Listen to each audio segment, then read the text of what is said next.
മാതാപിതാക്കൾ പ്രത്യേകം ശ്രദ്ധിക്കേണ്ട ഒരു പ്രശ്നമാണ് കുഞ്ഞുങ്ങളിൽ ഉണ്ടാകുന്ന പുൾ എൽബോ.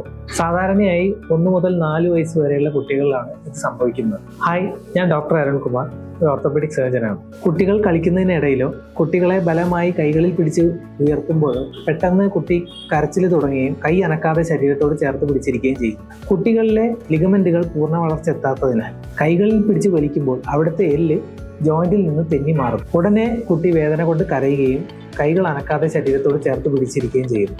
ഇതിനെയാണ് പുൾ എൽബോ എന്ന് പറയുന്നത്. ഇത് ശ്രദ്ധയിൽപ്പെട്ടാൽ ഉടനെ ചെയ്യേണ്ടത് എന്തെല്ലാം? ആ കൈ തീരെ അനക്കാതെ വയ്ക്കുക എന്നുള്ളതാണ് ആദ്യം ചെയ്യേണ്ടത്. വേദന കുറയാനായി ഐസ് പാക്കുകൾ ഉപയോഗിക്കാം. പക്ഷേ ഏറ്റവും പ്രധാനം ഉടനെ അടുത്തുള്ള ഒരു ഓർത്തോപെഡിക് സർജനെ കൊണ്ട് കാണിക്കുക എന്നുള്ളതാണ്. അവർക്ക് ഇത് വളരെ എളുപ്പത്തിൽ നിമിഷങ്ങൾക്കുള്ളിൽ അത് മാനിപ്പുലേറ്റ് ചെയ്ത് പഴയ പോലെ ആക്കാനായിട്ട് സാധിക്കും. ഒരിക്കലും ഇത് വീട്ടിൽ വെച്ച് സ്വന്തമായി ഭരിച്ച് നേരെയാക്കാനായിട്ട് ശ്രമിക്കരുത്. അത് കൂടുതൽ ക്ഷതങ്ങൾ ഉണ്ടാക്കാൻ കാരണമായേക്കാം. നമ്മൾ കുട്ടികളെ എടുക്കുമ്പോൾ കൈകളിൽ പിടിച്ച് വലിക്കാതെ അണ്ടർ ആംസിൽ പിടിച്ച് ഉയർത്താനായിട്ട് ശ്രദ്ധിക്കുക.